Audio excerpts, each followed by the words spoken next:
बेटा ये वीडियो आपके टॉपिक मोमेंट ऑफ इनर्शिया के लिए है। नोट्स आप लोगों को आपके ग्रुप में दे चुका हूँ, तो उसी को थोड़ा सा एक्सप्लेन करने के लिए और कंपोजिट सेक्शंस के MOI कैसे निकाले जाते हैं इस चीज़ को बताने के लिए ये लेक्चर बना रहा हूँ। थोड़ा सा एक क्विक रिवीजन कर लेते हैं। जैसे कि हम लोग जानते हैं MOI मोमेंट ऑफ इनर्शिया। अब यहाँ पर एक बात करें, MOI ये मोमेंट ऑफ इनर्शिया दो तरीके के होते हैं। एक होता है आपका एरिया MOI और दूसरा होता है बेटा मास MOI। तो मास MOI की बात अभी हम लोग नहीं कर रहे, मास MOI की नोट्स आगे देंगे। तो अभी एरिया MOI की बात करें तो एरिया MOI जो डिफाइंड होता है वो होता है सेकेंड मोमेंट ऑफ एरिया या फिर second moment of area.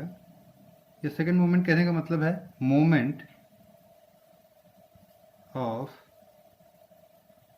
Of area. मतलब जब हम मोमेंट ऑफ एरिया का अगेन मोमेंट लेते हैं तो उसी को आप क्या कहते हैं, सेकंड मोमेंट ऑफ एरिया। अब मोमेंट की बात करें तो समझने के लिए सपोज करते हैं कि हमारे पास दो एक्सेस हैं, एक है एक्स एक है वाई। हमारे पास कोई ऑब्जेक्ट है जिसका टोटल एरिया ए है। इसमें एक छोटा सा एरिया आपने कट किया, डिफरेंशियल एरिया डी ए के, जिसकी पोजीशंस जो हैं, जो कोऑर्डिनेट्स हैं वो एक्स और वाई हैं।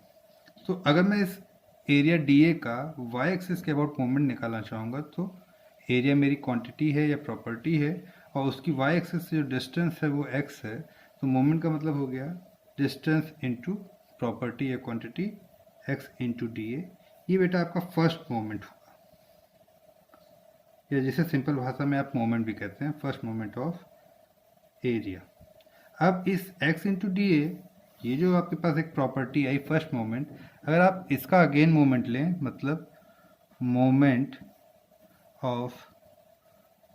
ऑफ एरिया,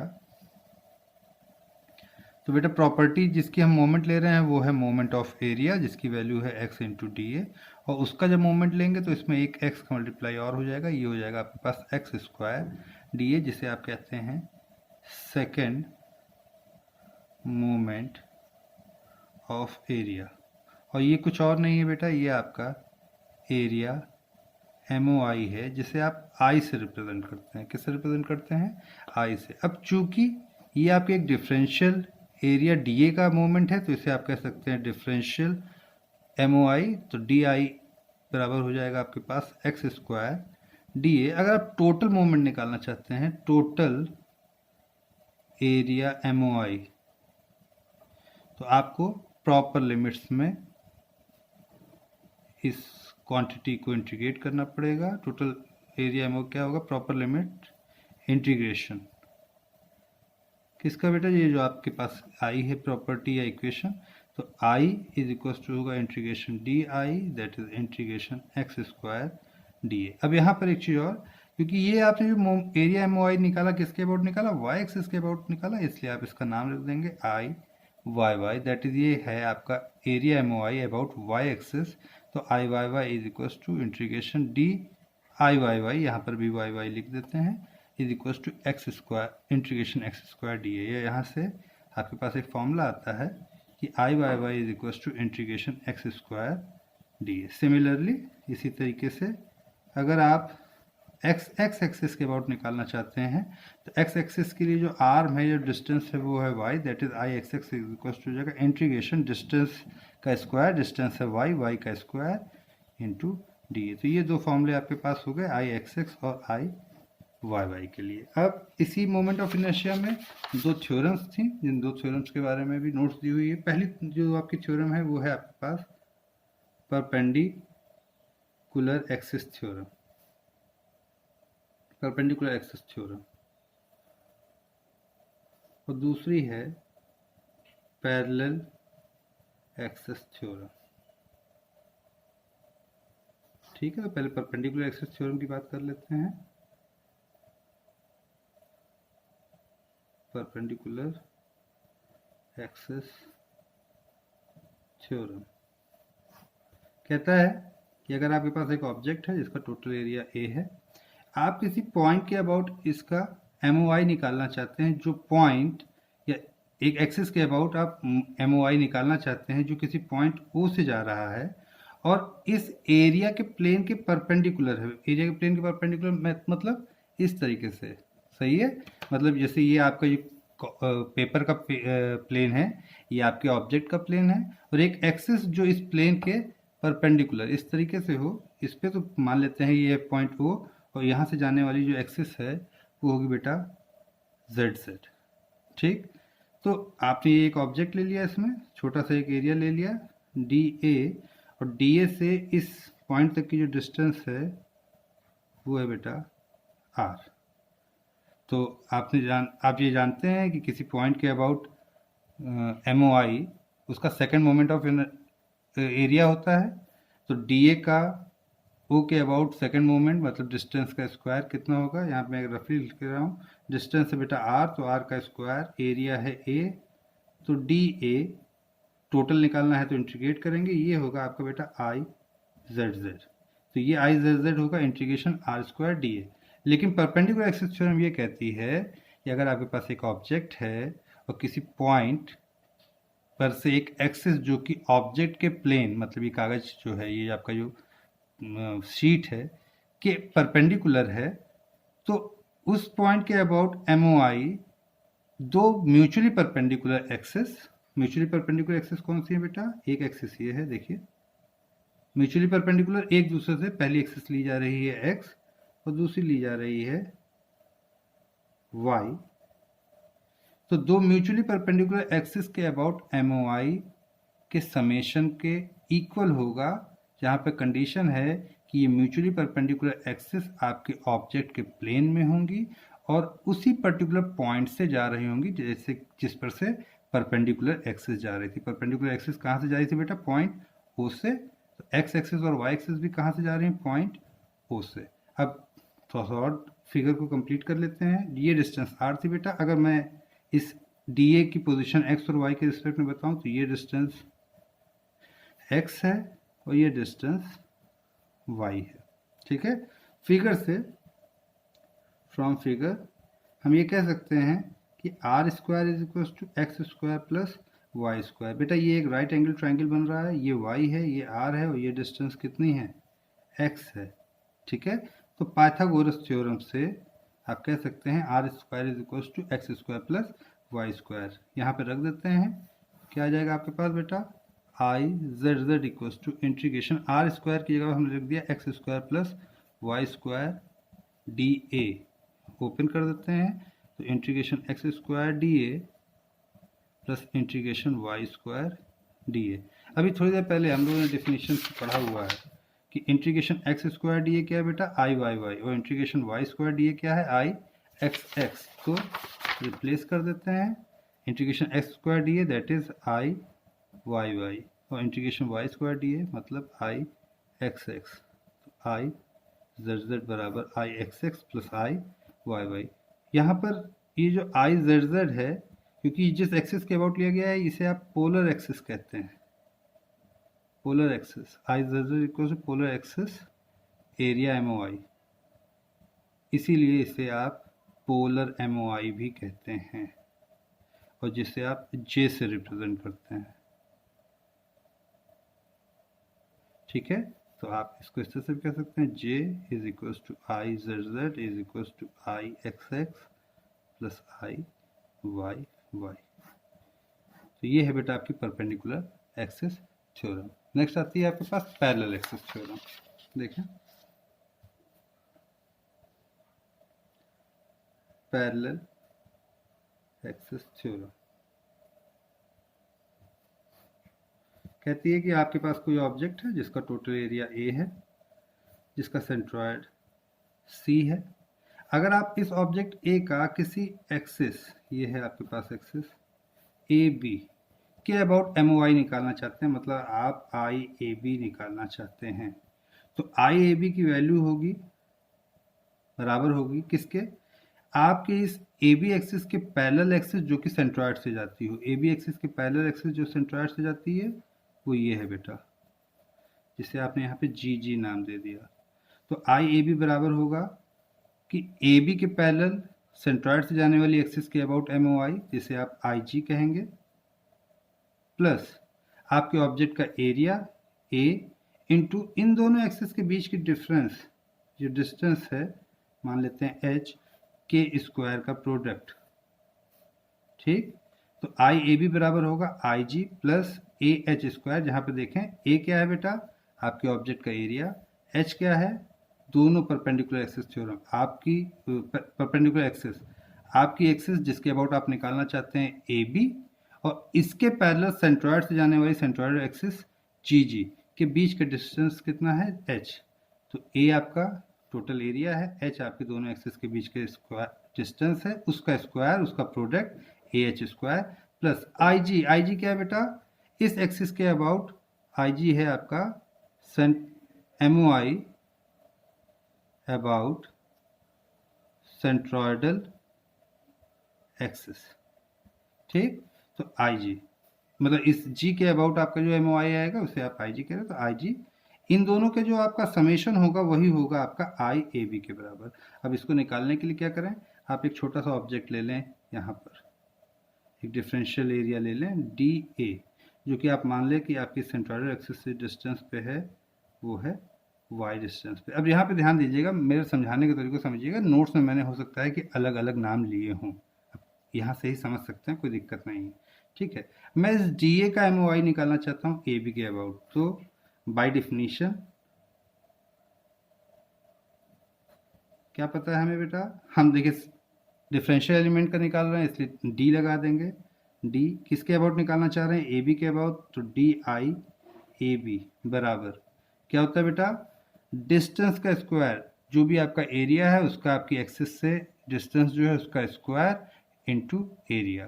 तो डी ए का ए बी से जो डिस्टेंस है वो है बेटा एच प्लस वाई, यहाँ से यहाँ तक एच और उसके आगे वाई, तो क्या लिखेंगे आप एच प्लस वाई का whole square into D A. तो ये तो आपका डिफरेंशियल एम ओ आई आएगा ए बी के अबाउट, किसके कारण डी ए एरिया के कारण।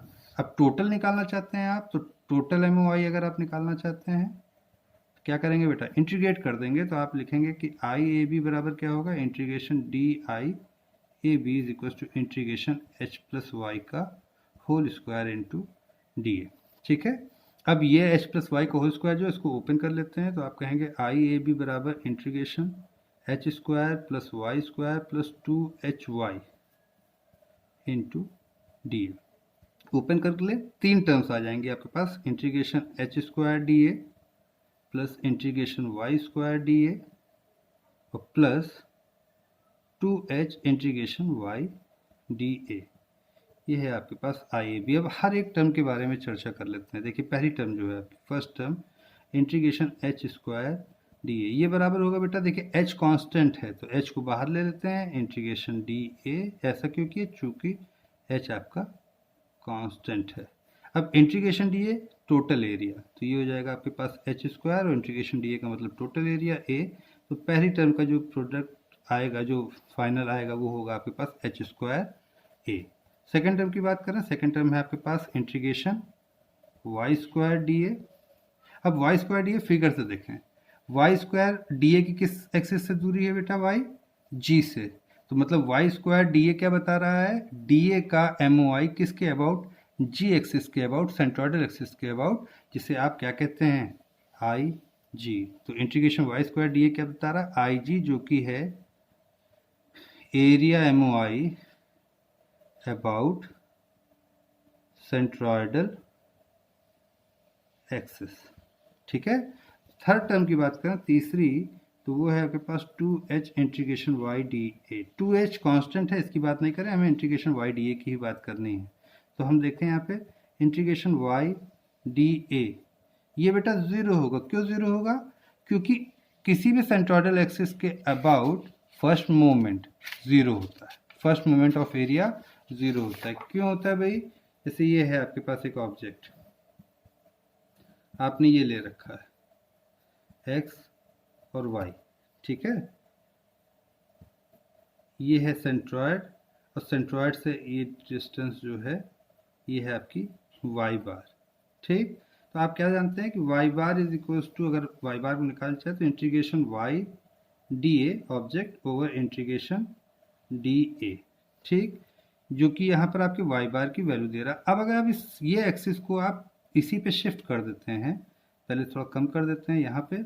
अब मान लेते हैं कि पहले जो डिस्टेंस थी यहाँ पे वाई बार है, अब यहाँ पे थोड़ा इसको पहले दूसरे नाम से भी देख लें कि मान लेते हैं ये डिस्टेंस कितनी है, एच है।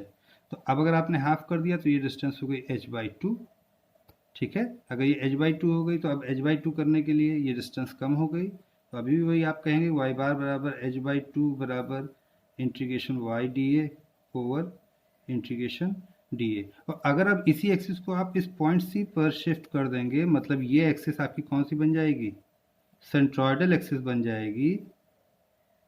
तो h की वैल्यू क्या हो जाएगी, 0 हो जाएगी। दैट मीन्स y बार की वैल्यू 0 हो जाएगी। तो आप कहेंगे कि 0 equals to integration Y D A over integration D A, या फिर यहाँ से integration Y D A is equals to क्या आएगा, 0।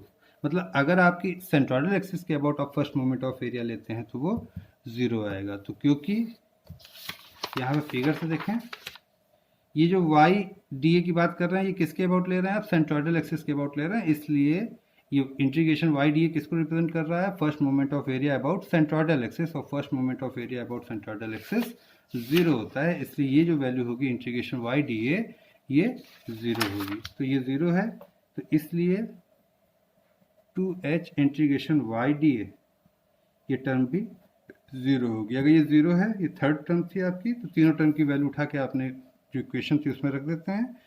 तो from equation I A B is equals to था आपके पास integration H square D A plus integration Y square D A और plus 2h integration Y D A. Integration H square D A की value आई थी H square into A, integration Y square D A की value आई थी I G, और plus 2h integration Y D A की value आई थी 0। ये है आपके पास आई ए बी, या फिर आप कहें I A B is equals to I G plus A H square, जो कि आपकी पैरेलल एक्सिस थ्योरम है। ठीक है बेटा, तो ये आपकी MOI हो गया, परपेंडिकुलर एक्सिस थ्योरम हो गया, पैरेलल एक्सिस थ्योरम हो गया। अब कुछ रेगुलर फिगर्स या सेक्शंस आप कहें, उनका MOI निकालना आपको नोट्स दिया गया है, जिससे कि आप कंपोजिट सेक्शंस का MOI निकाल सके किसी पॉइंट, किसी एक्सिस के अबाउट। तो रेगुलर सेक्शंस जो मेथड यूज़ किया गया है वो आपका कैलकुलस मेथड यूज़ किया गया है, जिसे फर्स्ट प्रिंसिपल भी कहते हैं। बहुत सी जगह पर लिखा होगा यूजिंग फर्स्ट प्रिंसिपल। तो कैलकुलस मेथड में कैलकुलस का यूज़ करते हुए, तो पहला आपके पास आया था रेक्टेंगल। अब वो नोट्स दे रखा है, वहाँ से देखिएगा। हम लोग रफली रिकॉल कर लेते हैं कि कहाँ कितना MOI आता है। तो थोड़ा सा कुछ ट्रिक्स भी रहती हैं याद करने के लिए, उन ट्रिक्स को यहाँ पे डिस्कस करेंगे। जैसे ये आपके पास एक रेक्टेंगल है जिसकी ये लेंथ L है और ये विड्थ B है, सेंट्रॉयड C यहाँ पे है। तो सेंट्रॉयड से जाने वाली हॉरिजॉन्टल एक्सिस जो है सेंट्रॉयडल x एक्सिस, एक है आपके पास x और दूसरी है आपके पास centroidal vertical axis y axis. ठीक, तो अब इसमें देखिए जरा,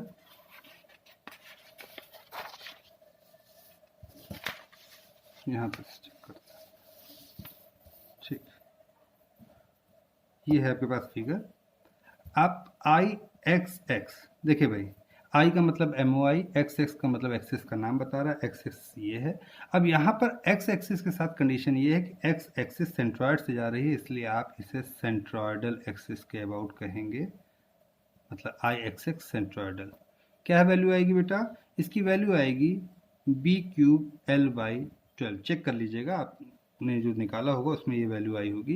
किस तरीके से याद रखते हैं, आपकी एक्सिस जिस लेंथ को कट कर रही होगी, भाई ये b जो लेंथ है आपकी, इस लेंथ को कट कर रही है, दूसरे लेंथ के पैरेलल है।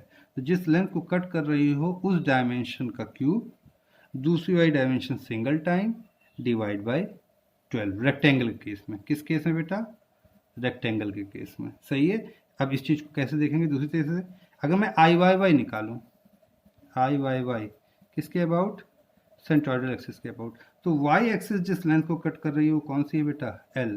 तो मैं करूंगा L का क्यूब, दूसरी वाली डायमेंशन क्या है, B, और डिवाइड बाय 12। ठीक है, तो इस चाहे आप रेक्टेंगल लें चाहे फिर आगे आप ट्राइंगल लें, तो थोड़ा सा किसका क्यूब करेंगे, कौन सा सिंगल टाइम होगा, इस चीज़ को याद रखने के लिए ज़रूरी है। थोड़ा सा एक अपने दिमाग में एक ट्रिक टाइप की बना लें कि जिस डायमेंशन को कट करता है आपकी एक्सिस, उसका क्यूब दूसरी वाला single time divide by 12 rectangle के केस में। अब अगर इसी तरह से मैं इसी में नेक्स्ट बढ़ाता हूँ ट्राइंगल, तो ट्राइंगल ये है बेटा, जिसका ये हाइट आपकी h है, बेस आपका b है, सेंट्रॉयड यहाँ कहीं होगा और सेंट्रॉयड से जाने वाली एक्सिस ये होगी। मान लेते हैं कि ये एक्सिस आपका है x। तो देखें i(x)(x) और ये कैसी है बेटा, सेंट्रॉयडल है। तो ये x एक्सिस किस लेंथ को कट कर रही है, h को, तो हम लिखेंगे h का क्यूब दूसरी वाली dimension b single time divide by 36। Triangle case में जो डिनोमिनेटर आता है वो 36 होता है, तो रेक्टेंगल में डिवाइड बाई 12 और ट्राइंगल में डिवाइड बाई 36। अच्छा यहाँ पर ध्यान दीजिएगा, आपको नोट्स में तो अलग अलग एक्सिस के अबाउट दिया है, लेकिन आप जो याद रखिएगा, जो याद रखने योग्य है, वो ज़रूरी है कि हर एक ऑब्जेक्ट का उसके सेंट्रॉयडल एक्सिस के अबाउट MOI याद रहे। जैसे रेक्टेंगल के केस में सेंट्रॉयडल एक्सिस के अबाउट MOI आता है b³ l/12 या l³ b/12। ट्राइंगल के केस में h³ b/36। ऐसा भी हो सकता है कि b³ h/36 भी हो, जैसे कि अगर आपके पास एक राइट एंगल ट्राइंगल हो, मैं अब इसको बढ़ा रहा हूँ आगे, अगर ये एक राइट एंगल ट्राइंगल हो, ये है आपके पास एक राइट एंगल ट्राइंगल, इसका सेंट्रॉयड C यहाँ पर है, सेंट्रॉयड से जाने वाली वर्टिकल एक्सिस ये है y मान लेते हैं, और आपसे कहा जाए कि I सेंट्रॉयडल कितना होगा। यहाँ पर ध्यान दीजिएगा, इसका बेस है b और इसकी हाइट है h। तो बेटा एक्सिस y किस लेंथ को कट कर रही है, b को, इसलिए b का क्यूब दूसरी वाली कौन सी डायमेंशन है, h। और ट्राइंगल के केस में डिनोमिनेटर कितना होता है बेटा, 36। तो I सेंट्रॉयडल होगा b³ h/36। ठीक है, फिर आते हैं आप सर्किल में। सर्किल में ये है सर्किल, ये है सेंट्रॉयड, सेंट्रॉयड से जाने वाली ये x एक्सिस और ये y एक्सिस। तो I(x)(x) सेंट्रॉयडल कितना होगा, πr⁴, और अगर पावर 4 है तो यहाँ बटे में 4। पहली बार याद रखने के लिए ट्रिक यही है। पाई फॉर्मूला क्या होता है भाई, एरिया का होता है πr², MOI का है πr⁴, और पावर 4 है तो डिनोमिनेटर में भी क्या लिखा है बेटा, 4। ठीक है, इसी तरीके से I सेंट्रॉयडल, ये भी कितना है, πr⁴/4। ठीक, जैसे ही आपने सर्किल के लिए याद कर लिया, आप आते हैं सेमी सर्किल पे। ये है आपके पास सेमी सर्किल, ठीक, यहाँ होगा सेंट्रॉयड। अब यहाँ देखिएगा, ये एक्सिस है x एक्सिस, ये एक्सिस है y एक्सिस, और ये एक्सिस है आपकी एक और मान लेते हैं CD। यहाँ पे चेक कीजिएगा बेटा, y एक्सिस सेंट्रॉयड से जा रही है, इसलिए क्या है, ये सेंट्रॉयडल एक्सिस है। x एक्सिस बेटा ये सेंट्रॉयड से नहीं जा रही है, x एक्सिस आपकी कहाँ से जा रही है, इस सर्किल के डायमीटर से, तो x एक्सिस इसीलिए आपकी डायमेट्रल एक्सिस कहलाती है, डायमेट्रल एक्सिस। ठीक है, और ये एक्सिस CD एक्सिस, बेटा CD एक्सिस आपकी x एक्सिस की पैरेलल है और सेंट्रॉयड से जा रही है, तो ये भी आपकी क्या है, सेंट्रॉयडल एक्सिस। ठीक है, अब I(x)(x) और I(y)(y) अगर मैं कहूँ तो ये इस सर्किल को अगर मैं पूरा किया जाए तो इस तरीके से थी, और ये I(x)(x) और I(y)(y) इस सर्किल वाली I(x)(x) और I(y)(y) की जैसी तो है, लेकिन बस क्या है कि अब आपके पास हाफ पोर्शन नीचे का नहीं है। सही है, तो देखें पहले आपने I(x)(x) कितना पढ़ा था, वो था πr⁴/4, लेकिन अब ये सेमी सर्किल है तो उसको हाफ करते हैं, तो 1/4 उसका भी हाफ करेंगे तो बटा 8 आएगा, तो I(x)(x) कितना होगा, πr⁴/8। इसी तरह से I(y)(y) भी कितना होगा, πr⁴/8। ठीक, अब यहाँ पर आप चेक कर लें, x एक्सिस आपकी सेंट्रॉयडल नहीं है, ये कैसी है, डायमेट्रल है, तो आप डायमेट्रल लिख दीजिए, और y एक्सिस कैसी है, सेंट्रॉयडल है, तो इसको आप सेंट्रोइडल लिख लें। अब दो एक्सिस तो हो गई, वाई एक्सिस और एक्स एक्सिस, लेकिन अभी सी डी एक्सिस रह गई जो कि सेंट्रोइडल एक्सिस है। तो आप लिखते हैं आई सी डी सेंट्रोइडल। कैसे आएगी ये नोट्स में आपको दिया हुआ है, आप देख लीजिएगा कैसे आएगा। यहाँ पर एक वैल्यू याद कर लीजिए 0.11 फिर आर रेस्ट पावर 4। तो आई सी डी सेंट्रोइडल जो होगा वो होगा 0.11 आर रेस्ट पावर 4। ठीक है, ये हो गया सेमी सर्किल के लिए। सेमी सर्किल हो गया तो फिर नेक्स्ट आता है आपके पास quarter circle.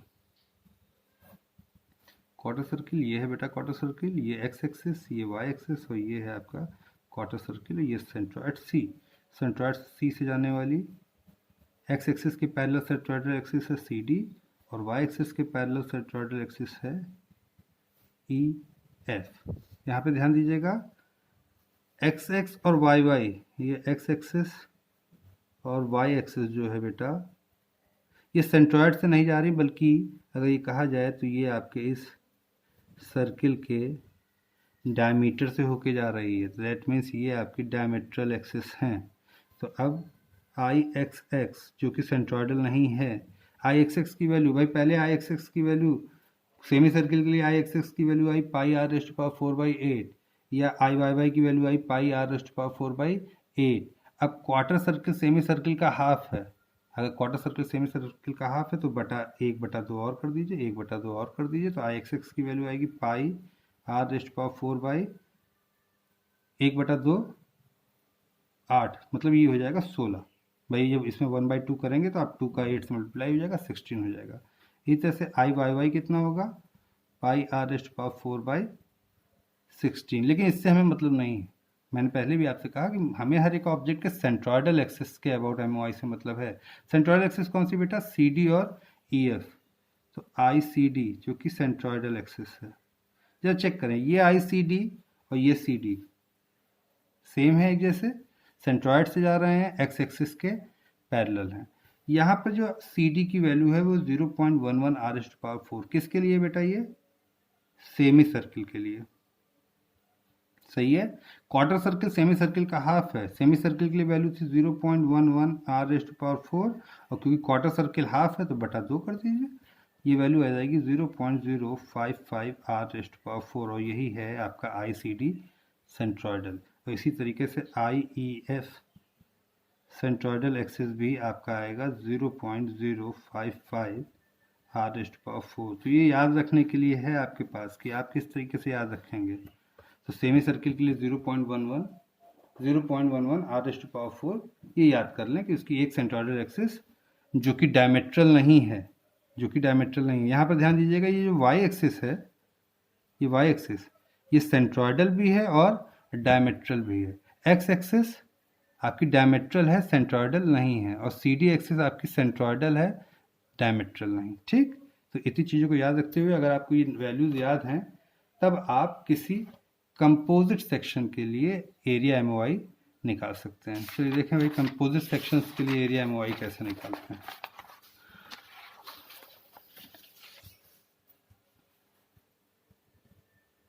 Area MOI of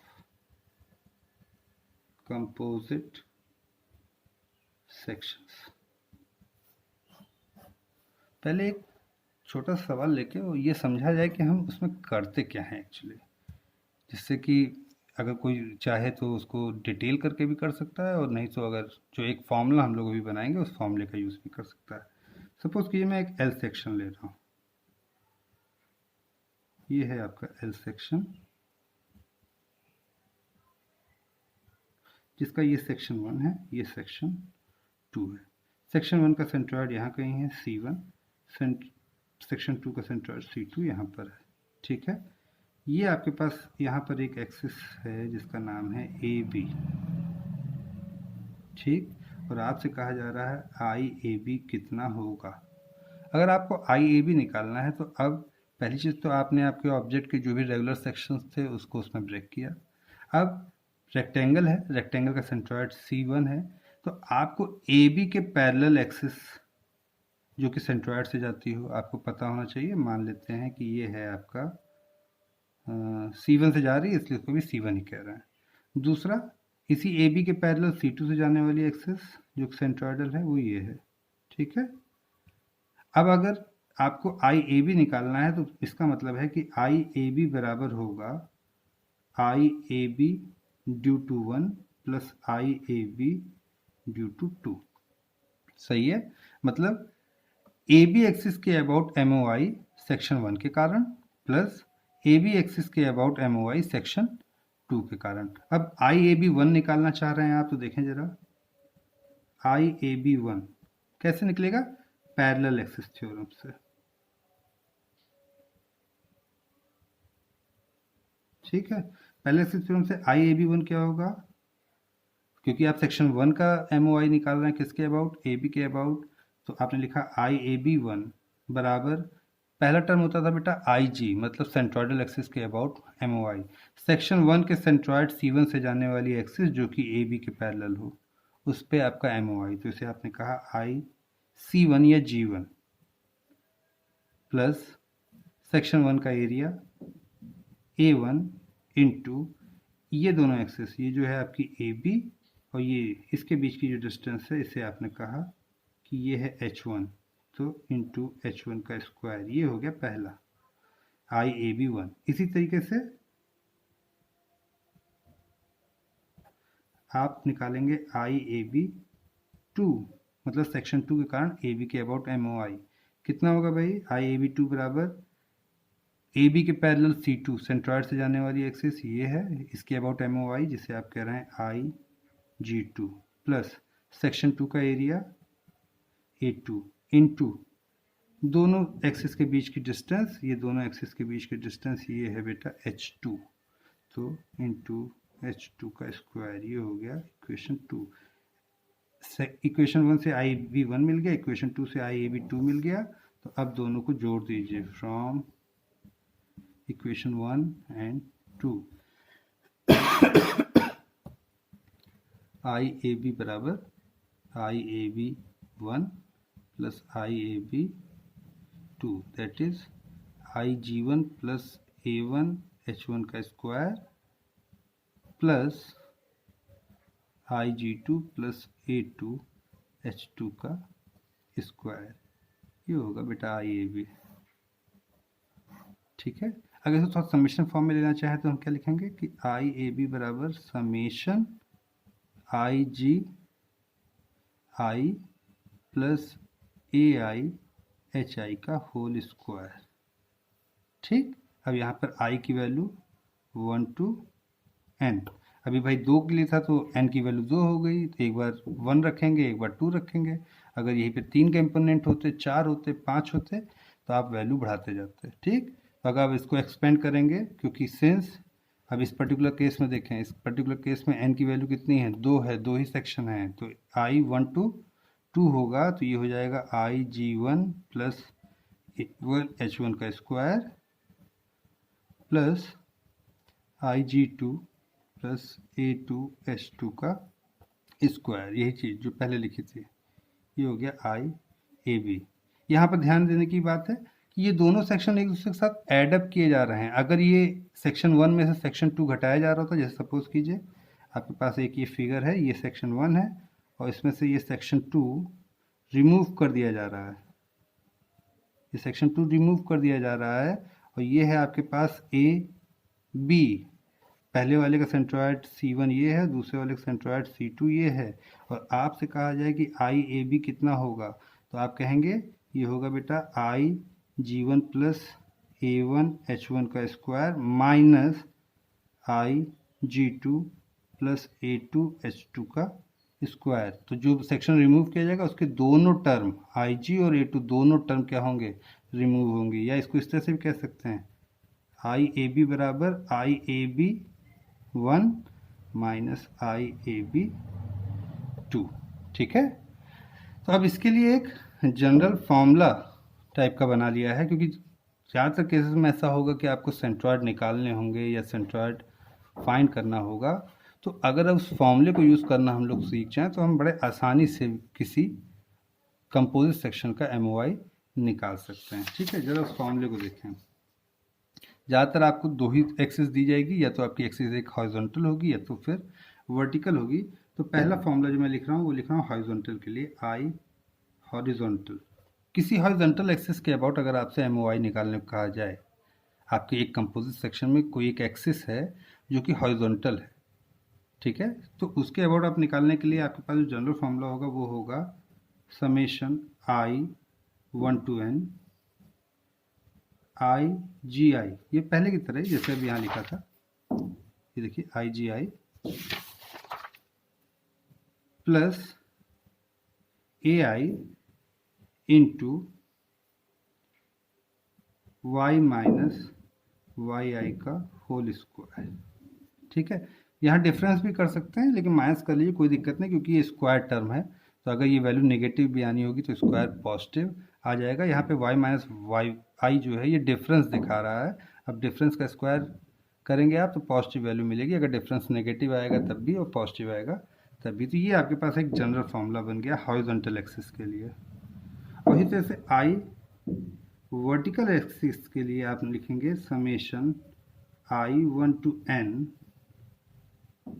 I G आई। अच्छा, यहाँ पर एक चीज़ ध्यान दीजिएगा, ये आई जी आई लिखने के बाद क्योंकि ये हॉरिजॉन्टल एक्सिस है तो आप यहाँ पे एक एक्स लिख सकते हैं, जिससे ये पता चले कि हॉरिजॉन्टल एक्सिस के पैरेलल हॉरिजॉन्टल एक्सिस। और इस तरह से आई G I Y plus A I x minus x आई का होल स्क्वायर। अब जरा यहाँ पे जो भी टर्म्स लिखी उन टर्म्स का मतलब समझ लिया जाए। पहली टर्म लिखिए बेटा I G I X, I G I X where, तो ये क्या है बेटा, area M O I about centroidal X axis, X axis से मतलब है horizontal axis, area M O I about centroidal X axis या horizontal axis of ith element, क्योंकि भाई अभी जनरल टर्म की बात कर रहे हैं इसलिए हमने क्या कहा ith एलिमेंट का। इसी तरह से आई जी आई वाई का मतलब है area M O I about centroidal Y axis that is vertical axis of ith element, ठीक है। तो आई जी आई एक्स क्या है, आई जी आई वाई क्या है, हो गया ए आई। ए आई है बेटा आपका area of ith element. Y I क्या है बेटा, तो वाई आई है वाई कंपोनेंट या coordinate, Y component of coordinate of centroid, coordinate of centroid of ith element. अब इसको समझने से जैसे अगर मैं i की जगह पे 1 लिख दूं तो y1 हो जाएगा, और y1 का मतलब होगा बेटा c1 जो कि दो टर्म्स में लिखी होगी, इसका ये जो y कंपोनेंट होगा यही आपका y1 होगा, ठीक है। तो जिस तरह से आप इससे पहले निकाल रहे थे कंपोजिट सेक्शंस के सेंट्रॉयड को निकालने के लिए, सबसे पहले आप c1 c2 c3 निकालते थे, तो जो c1 है, c1 का पहला टर्म होगा x1, दूसरा टर्म होगा y1, इसी तरह c2 का पहला टर्म होगा x2 और दूसरा टर्म होगा y2, c3 का पहला टर्म होगा आपका x3 और दूसरा टर्म होगा y3। तो yi क्या है बेटा, y component of coordinate of centroid of ith element. इसी तरह से xi क्या है बेटा, x component of coordinate of centroid of ith element, ठीक। तो yi xi भी हो गया। अब बात करते हैं y और x क्या है, तो पहले हम लिख लेते हैं y क्या है। तो y क्या है बेटा आपका, y है आपका इक्वेशन ऑफ हॉरिजॉन्टल लाइन। क्यों भाई, हॉरिजॉन्टल लाइन का इक्वेशन कैसा होता है भाई, अगर ये है आपके पास एक इस तरह से होगा, आपके पास ये हॉरिजॉन्टल लाइन है तो इसकी वैल्यू जो होगी या इसका जो ये डिस्टेंस अगर मान लेते हैं k है तो इसकी इक्वेशन होगी y इक्वल्स टू k की, सही है। तो किसी भी हॉरिजॉन्टल इक्वेशन के लिए जो इक्वेशन होगी लाइन के लिए इक्वेशन जो होगी वो होगा वाई इक्वल टू समथिंग।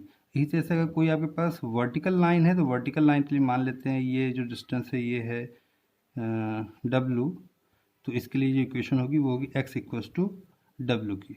ठीक है, तो यही कह रहे हैं कि वाई जो है वो equation of horizontal line about which MOI is to be find out, or y component of the point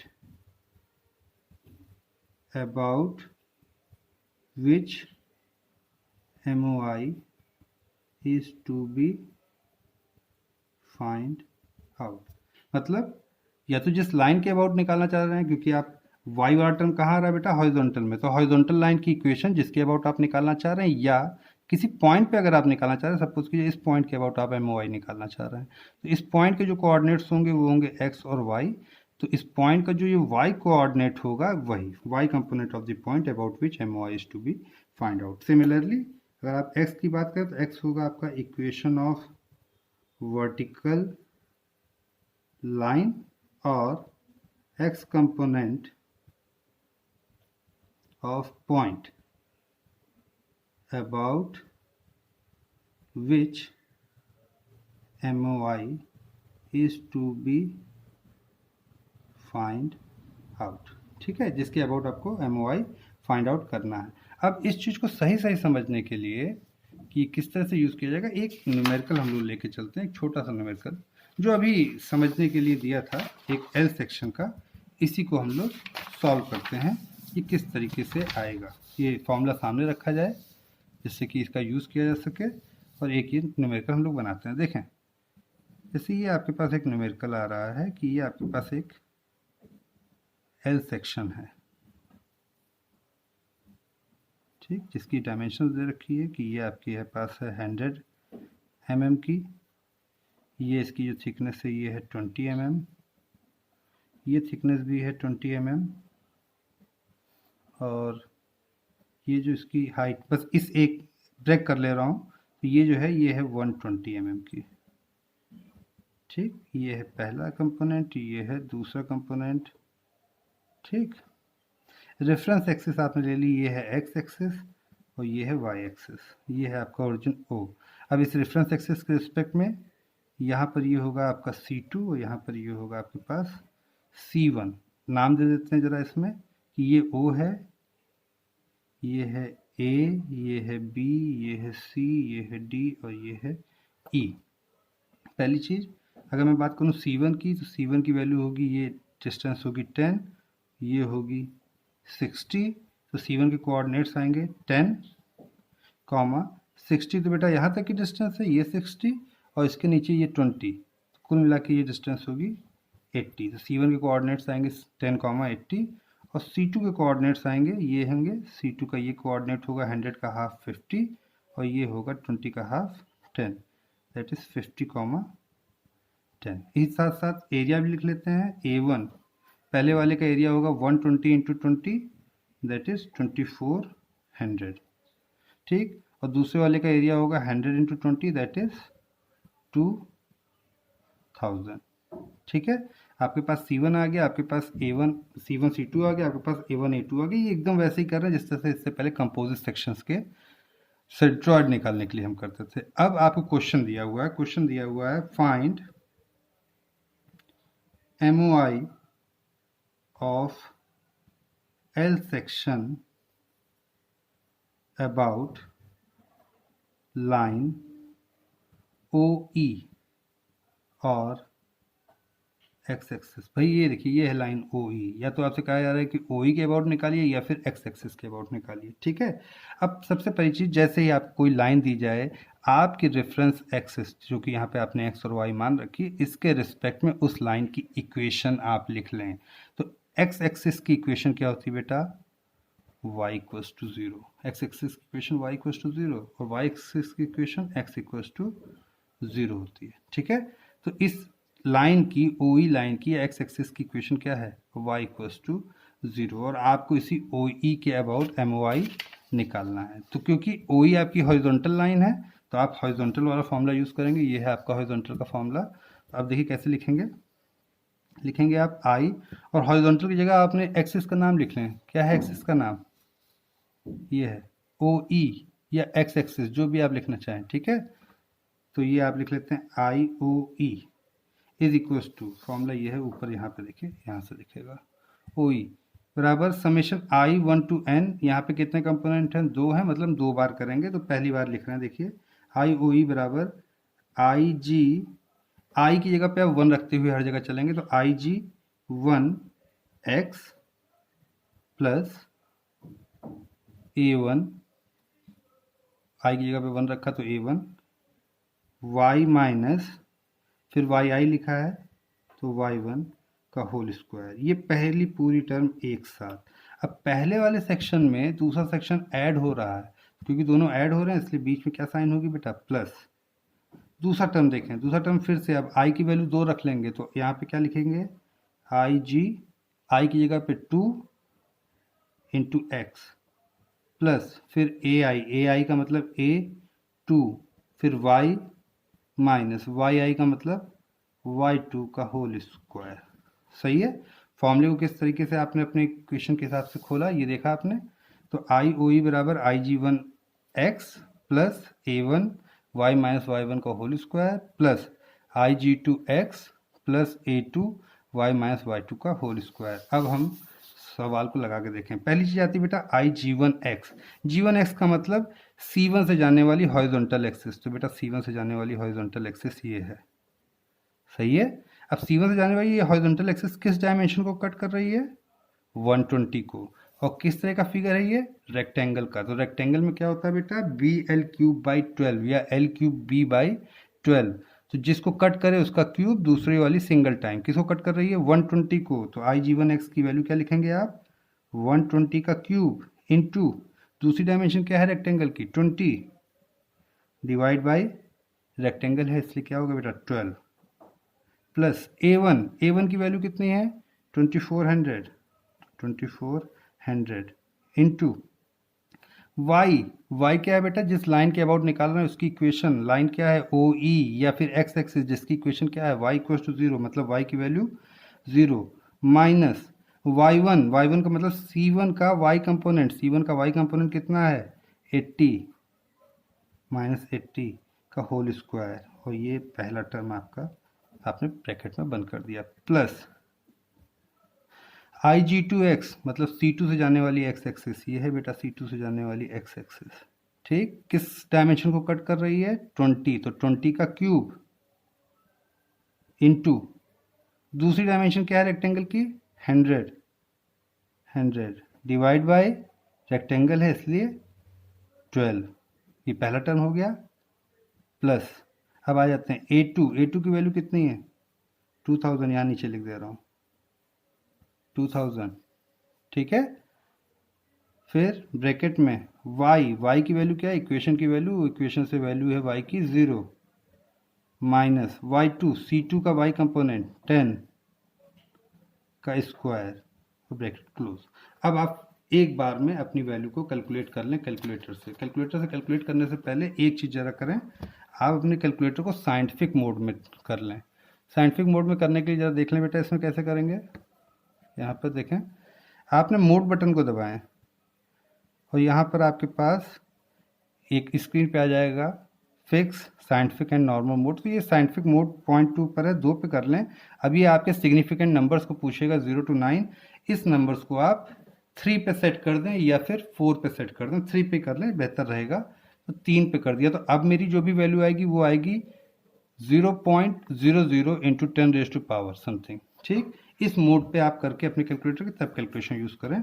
अब एक एक टर्म को कैलकुलेट करते चलें और इसी में आप ऐड करते चलें। देखें 120 क्यूब इंटू 20 डिवाइड बाई 12। ये वैल्यू आती है बेटा आपके पास 2.88 इंटू 10 रेज टू पावर 6।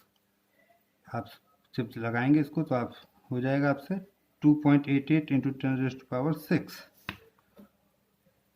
ठीक, दूसरी है आपके पास 2400, ये आपकी वैल्यू, इंटू ये 0 माइनस 80 दैट इज 80 का स्क्वायर, मतलब इंटू 80 का स्क्वायर। तो ये वैल्यू आती है बेटा 1.54 into 10 rest power 7, 1.54 into 10 rest power 7 plus, अब ये वही टर्म आ जाए तो ये टर्म है आपके पास 20 का क्यूब इंटू 100, ठीक, और डिवाइड बाई 12, तो ये वैल्यू आती है 6.67 इंटू 10 रेस्ट पावर 4 प्लस ये है आपके पास 2000 इंटू 0 माइनस 10 दैट इज 10 का स्क्वायर, तो ये आपकी वैल्यू आएगी 2000 इंटू 10 का स्क्वायर, ये हो गया 2.00 इंटू 10 रेस्ट पावर 5। अब आप इन टर्म्स को आपस में जोड़ दें, ये वैल्यू लिखी है देखें 2.88 plus 1.54 rest power 7 plus 6.67 plus 2.00, ये वैल्यू आती है बेटा 1.85 इंटू 10 रेस्ट पावर 7 IOE। अब यूनिट्स जरूर लिखते हैं क्योंकि यहाँ सारी डायमेंशंस किस में थी बेटा, mm में थी, और एरिया MOI की जो यूनिट होगी वो होगी डिस्टेंस की power 4 that is mm rest power 4। Units जरूर लिखिएगा, अगर नोट्स में यूनिट की बात नहीं हुई है तो जरूर उस चीज़ को ध्यान दीजिएगा। यूनिट कहाँ से बनती है यहीं पे डिस्कस भी कर लेते हैं। Unit of area MOI, unit of area MOI आप जान रहे हैं, कोई भी एक एक्सप्रेशन ले लेते हैं, सपोज कीजिए लेते हैं IYY is equal to integration X square DA।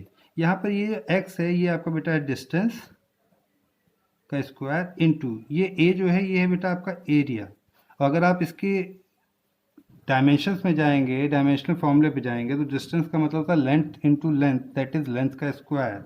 तो आप इससे भी कह सकते हैं कि ये क्या है बेटा आपका डिस्टेंस का स्क्वायर दैट इज डिस्टेंस का स्क्वायर इंटू डिस्टेंस का स्क्वायर दैट इज लेंथ का स्क्वायर इंटू लेंथ का square that is length raise to power 4 IYY। That is जो यूनिट आएगी आपकी, यूनिट होगी वो होगी आपकी लेंथ की यूनिट रेज टू पावर 4। अब ये mm भी हो सकती है that is mm raise to power 4, ये हो सकती है सेंटीमीटर की पावर 4, ये हो सकती है मीटर की पावर 4। तो यूनिट जरूर लिख दीजिए क्योंकि आपकी सारी डायमेंशंस mm में थी, इसलिए ये वैल्यू आपकी mm की पावर 4 में आई। ठीक है, अब इस फॉर्मूले का इस्तेमाल क्यों करने को कहा, या ये आपसे जो शुरुआत में डिस्कस हुआ उसी से क्यों नहीं करने को कहा ये फॉर्मूला यूज़ करें, ये इसलिए बेटा सपोज कीजिए आपको क्वेश्चन देने के बाद आपसे कहता है कि AB के अबाउट निकालना है, तो आपने पूरा ये बनाया, आपने रेफरेंस एक्सेस ली x और y, आपने C1 C2 A1 A2 निकाला, और आपसे कहा जा रहा है AB के अबाउट, तो AB की लाइन ये होगी, बोलिए, और इसकी जो इक्वेशन होगी वो होगी y इक्वल्स टू 120 प्लस 20 दैट इज 140। इस ए बी लाइन की इक्वेशन क्या होगी, y इक्वल्स टू 140। फिर सारी चीज़ें वही है, सेम फार्मूला लीजिएगा क्योंकि ये ए बी भी हॉरिजॉन्टल है, तो हॉरिजॉन्टल वाला फार्मूला ही लेके ओपन करेंगे आप, और जहाँ भी y लिखा था वहाँ y की जगह पे 0 की जगह पे आप क्या लिख देंगे 140। सपोज कीजिए इसका सेंट्रॉइड C यहाँ पर है और आपसे कहा जाए सेंट्रॉइड से जाने वाली एक्सिस के अबाउट निकालना है। ये है सेंट्रॉइड, इस पूरे एल सेक्शन का सेंट्रॉइड से जाने वाली एक्सिस ये है बेटा, ठीक, और इसकी यहाँ इससे दूरी, ये जो दूरी होगी ये होगी y बार के बराबर, और इसलिए इस लाइन की इक्वेशन जो होगी वो होगी y इक्वल्स टू y बार आप जो वैल्यू कैलकुलेट करेंगे। तो अब आपने फिर से वही फॉर्मूला लिया, और अब y की जगह पे आप क्या वैल्यू रखेंगे, y बार की वैल्यू रखेंगे, आपको वैल्यू मिल जाएगी। तो एक न्यूमेरिकल आप लगाइएगा इस पे, इसी जो ये आपको न्यूमेरिकल दिया था अभी प्रैक्टिस के लिए, इसी न्यूमेरिकल को ही आप ले लें दोबारा कि ये 20 है, ये 100 है, और ये 120 है, और ये डिस्टेंस आपकी 20 है, ये रेफरेंस एक्सिस आपको दे दिया है मैंने यहाँ पर कि एक्स और वाई है, ये 0 है, ओरिजिन ओ है, ये है ए, ये है बी, ये सी, ये डी और ये ई, और आपको find area M O I about centroidal X axis. आपके पास ये न्यूमेरिकल दिया है, find area M O I about centroidal X axis. आपको इस फिगर का, इसमें करना क्या है, सबसे पहले फाइंड, मैं इसमें लिख दे रहा हूँ क्या करना है, find centroid of the L section and then find MOI about centroidal x axis। जो सेंट्रॉयड से जाने वाली x एक्सिस के अबाउट आपको MOI निकालना है, तो पहले आपको सेंट्रॉयड फाइंड करना है। अब ये आपका न्यूमेरिकल है, इसका आंसर अभी मैं थोड़ी देर में ग्रुप में आपके पोस्ट कर दूँगा, ठीक है।